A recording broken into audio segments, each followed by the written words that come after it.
Thank you, candidates. Now we're going to move to our co-sponsors question. And just a reminder, the candidates receive this question in advance, and they will have 2 minutes to respond. The question is on the overhead. And we will begin with candidate Andy Williams.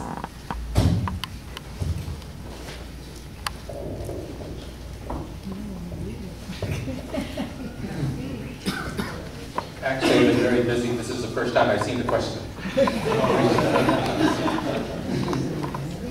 I still haven't seen it.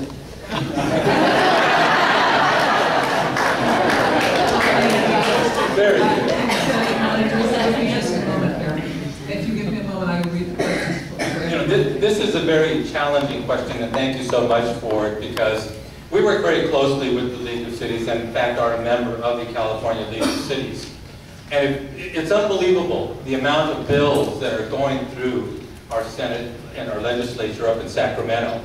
And keeping track of them, we in the city of Riverside do have somebody that tracks them for us and gives us information. But there are so many moving parts at this particular time that it's really difficult to find out where they're going to end up.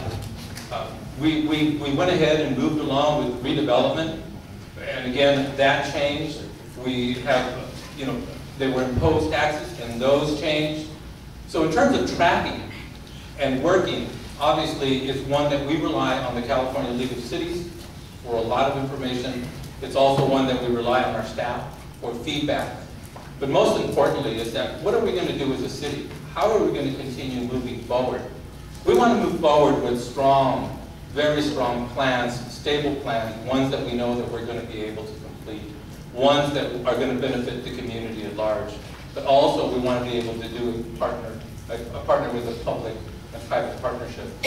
Those are going to be the directions that we are going to be going as in the city, and we really need to focus in on those, work more diligently, and have our staff also focus on those as well.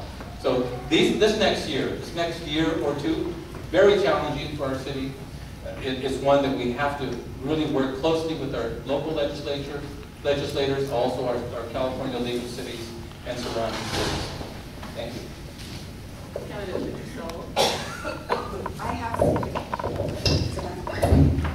I have seen this question. One thing you know about me, need to know about me, is that I do my homework. I think the question, it has to do with, is bigger than the loss of redevelopment funds. We indebted our city $1.5 billion. For those who don't know, redevelopment is paid back with property taxes. So all redevelopment was a way to circumvent property taxes into developer projects. So our city decided that they would increase your utility rates in order to pay for this. We bring in $31 million in tax increment funding, the property tax, to pay it back. But our payments are $105 million. So the only way to pay it back would be higher utility rates. Well, now the citizens know that the scheme was higher utility rates. For one, I'm fighting this. I think our utility rates need to go back down to the allowable limits by law. We will never get redevelopment funds back. And I don't think that's a bad thing, because we've loaned money, over $100 million, out of our utilities. And so redevelopment is not a bad thing to go away. Right now, we're going to have to recoup our losses and bite the bullet, and we're going to have to deal with it, and maybe not spend as much money as we've been spending. Thank you. Candidate Atkinson.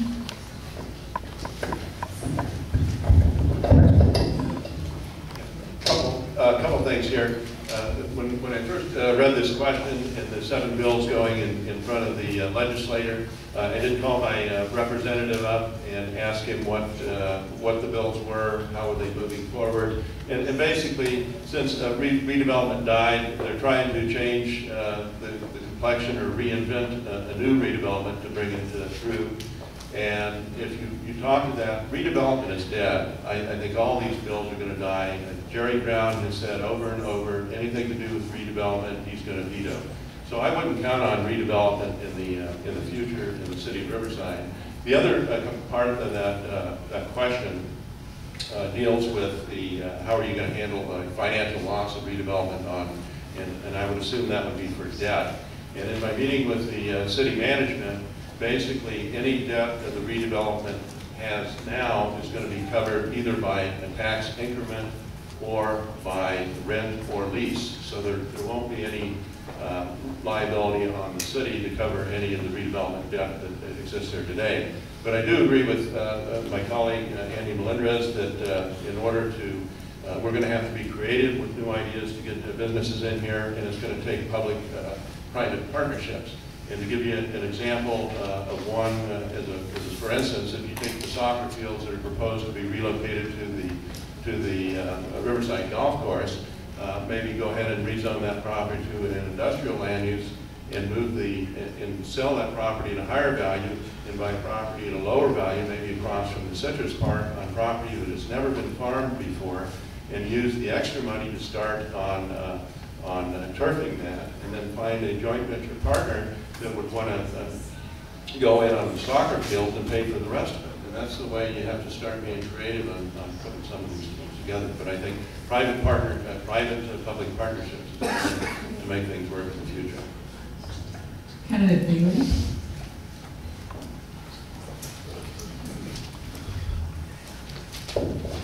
Well, obviously, we can't wait on the state or the federal government to come to our rescue. We're going to have to take care of this on our own as we have in the past, and that means all of us in this together. You all, the bottom line for this question is it's an economic development question, and all of us are economic development engines. We all have a role to play in economic growth, and we need to think of ourselves as such. The relationships that you all have, unique relationships, your networks inside the city and outside the city, can bear fruit back here. Let me give you an example of what I've done in the last couple of years to bear fruit for Riverside in terms of events and economic impact in Riverside. 4 years ago, a friend of mine was the AVP, was the CEO, the Chief Executive Officer of the AVP, the Professional Volleyball Tour. And through that relationship, West Point volleyball teammate of mine, I contacted him and said, hey, when are you bringing the tour to Riverside? And he said, well, let's take a look. Brought him out here, showed him the downtown environment. He loved it. And we set up a stadium in downtown Riverside, 2,000 seat stadium, 5,000 tons of sand. And over the course of a 4-day weekend, we brought $1 million economic impact to Riverside. I also flew back to Florida to connect with the USA Aquatics groups that were looking for venues to do their thing. And so we pitched synchronized national swimming championships, and they're coming here in 2013, $500,000 economic impact to Riverside. Did the same thing with California History Day, sitting down twice and having lunch with individuals from Orange County who were looking for a venue. They love Riverside, Mock Trial was here, they knew that. So California History Day is coming up in the next couple of weekends, and that's going to have a $500,000 impact, economic impact to Riverside. So what are you all doing? What are your networks? How are you being a bridge to economic development and economic growth here in Riverside? That's the challenge that I give to you. Candidate Benavides. Yes, my response is going to be a little bit different than my esteemed colleagues before me today.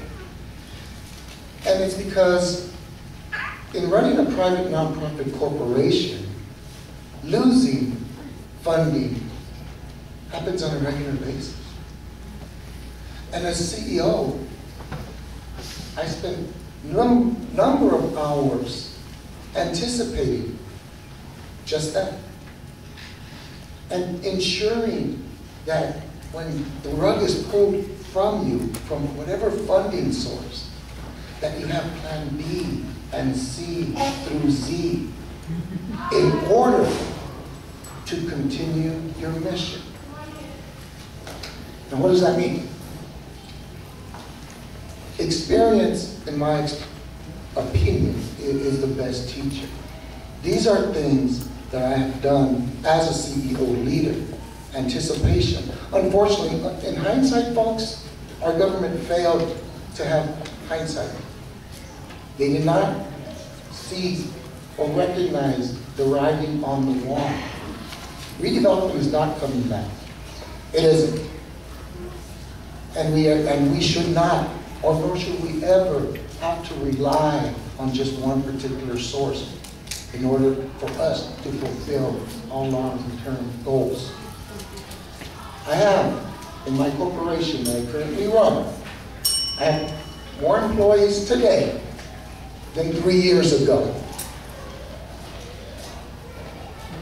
How did that happen? Anticipation, planning, and the assertiveness to move forward despite challenges. So I believe that I have that experience to take on such challenges because I've done it before.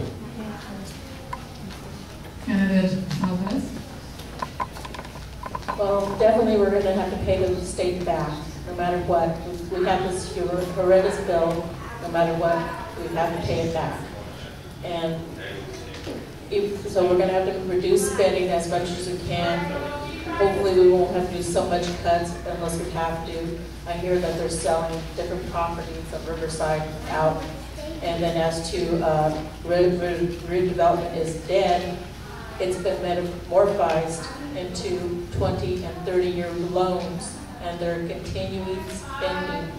I want to stop this because they are continuing on the process of borrowing money they don't have. So I won't lie to you, it's going to be tough, but it's not going to just be one person doing it all. It's going to take everybody to jump in and help out, finding businesses, all your contacts you have, asking businesses, talk to them, see if they want to come to Riverside, let our city know, our economic development know that you're talking to businesses and would like it here. If you don't want any business, a certain business you don't want here, talk to them, let them know. We've got to work together. If we don't work together, we're not going to go on with our future.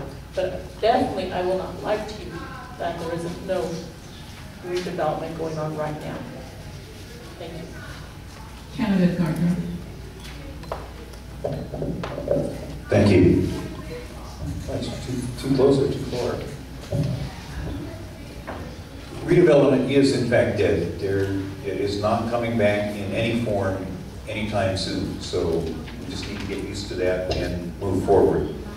We have some significant opportunities. Mr. Atkinson mentioned one, increased public-private partnerships.